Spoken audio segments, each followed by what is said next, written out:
I believe having access to secure and affordable housing should be a human right for all peoples and not a lottery of birth. Housing has to be about shelter and not speculation. And the gap between the haves and the have-nots, it's widening, and this is not fair. What do you believe? And are you ready to fight for it?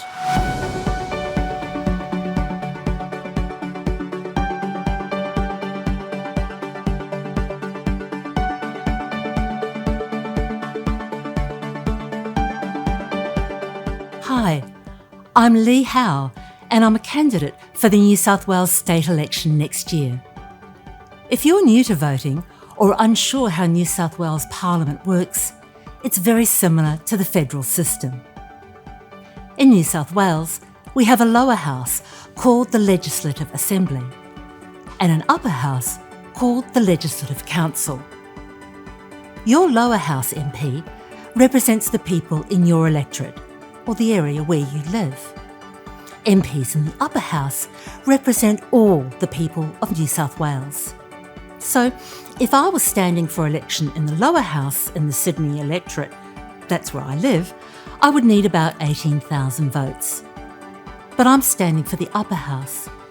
To get a seat there, I need about 240,000 votes from voters all over New South Wales. So why the upper house? Prospective laws, or bills as they're called, are usually introduced in the lower house, but need to be passed by both houses to become law, which is why the upper house is often called the House of Review. I think the upper house, where the voting power is spread between the major, minor and micro parties, gives me, an independent, a real opportunity to influence and shape our laws. It is the only way we can make real change. 240,000 votes is a frightening number. And at times, most of my family and nearly all of my friends are overwhelmed by this number. So why am I doing it?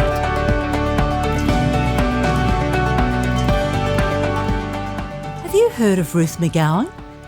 She's Cathy McGowan's sister and ran Cathy's campaigns for the federal seat of Indi in 2013 and 2016. Cathy won both times. Ruth also wrote a book called Getting Elected, and in her book she says candidates who run for public office need to be at least one of two things: pissed or passionate. I am both. I am seriously pissed at the housing crisis we're in. It's a national disaster and a national disgrace. But I'm also passionate and hopeful about how we can fix this, how we can turn things around and make Australia and New South Wales a better and more equitable place. I believe that every Australian, irrespective of ethnicity, nationality, religion, age, gender, sexual orientation or ableness, has the right to a standard of living adequate for the health and well-being of themselves and their families, including food, clothing, housing and medical care. I believe that every Australian has the right to an adequate standard of living for themselves and their family, including adequate food, clothing and housing, and to the continuous improvement of living conditions. I believe that every person in New South Wales should have access to secure, appropriate and affordable housing. I believe it is the responsibility of our New South Wales Government to ensure that housing opportunities and assistance are available to all sections of the community with housing needs, to ensure that public housing and community housing reflects the housing standards of the general community and is designed to cater for the ongoing needs of consumers.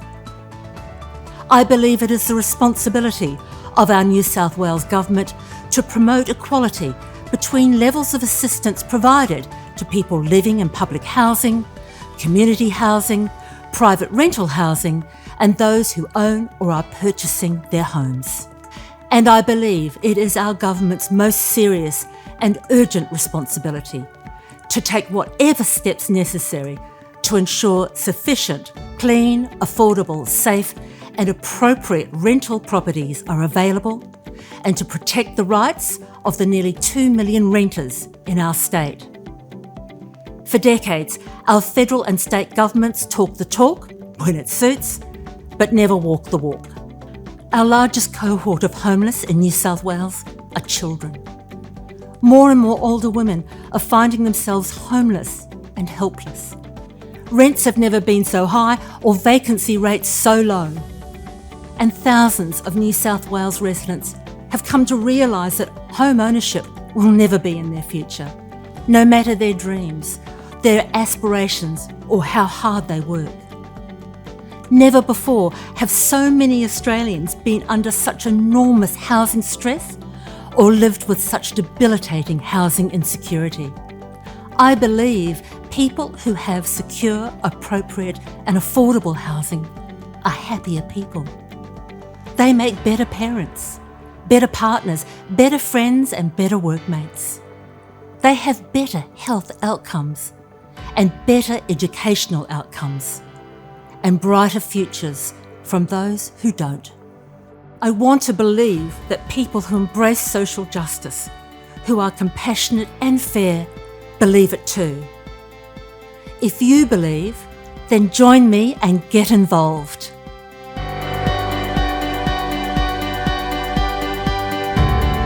The toughest job will be getting my message to 5.5 million voters all over New South Wales.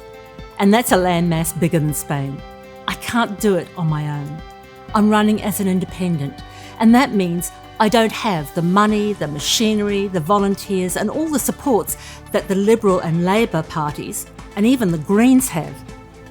And I'm not backed by business or rich people with deep pockets. It's just me, and hopefully you. I need your help, and here's what you can do to help end our housing crisis. 1. Share my vlogs with everyone you know via email, smartphone and social media. Talk to your friends, your family and work colleagues, mates at the pub, spread the word and ask them to join you in supporting our cause. The message is clear. Housing affects all Australians. Buy a supporter t-shirt and wear it proudly. Sign up to be a volunteer. You can deliver flyers, put up signs, hand out how to vote forms. There's lots of ways that you can help. Sell raffle tickets for the e-mobile. It's our major fundraiser. Donate money so we can buy volunteer shirts, corflute signs and everything else we need. Join my kitchen cabinet. Help shape and run the campaign and help form policies which I can take to the upper house.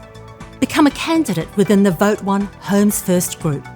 If we have 15 candidates, we get a voting box above the line, and this is vitally important.